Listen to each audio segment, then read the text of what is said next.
Well, Vice President Kamala Harris heading to Eastern Europe, first stop Poland, on a mission to reinforce Western unity among the Russian invasion. But as White House correspondent Allison Harris tells us, the VP's trip comes at the same time a U.S. ally is catching the administration off guard, Allison.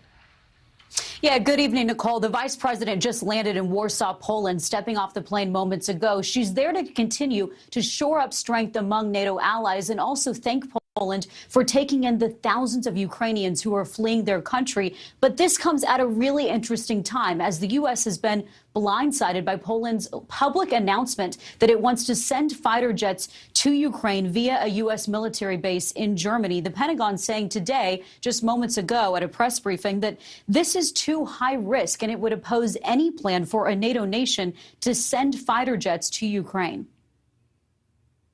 The intelligence community has assessed that the transfer of MiG-29s to Ukraine may be mistaken as escalatory and could result in a significant Russian reaction that might increase the prospects of a military escalation with NATO.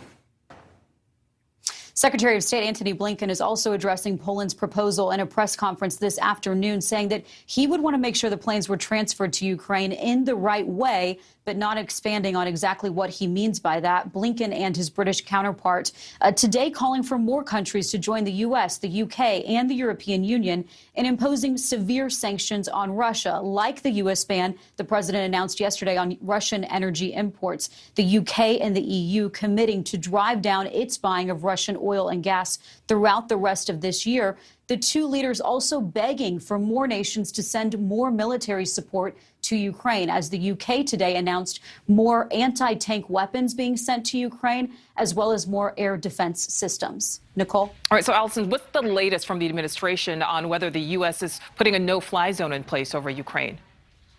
So nothing new on this today from Secretary of State Antony Blinken. Blinken just reiterating that he still believes it is not a good idea to instate a no-fly zone over Ukraine. He believes that that would result in direct engagement with the Russians, that would actually escalate tensions. And as he says today, he believes that would lead to an even deadlier crisis in Ukraine. Nicole? All right, Allison Harris in D.C., thank you. Thank you for watching. Click the red subscribe button below so you can get more of NewsNation's fact-driven, unbiased coverage.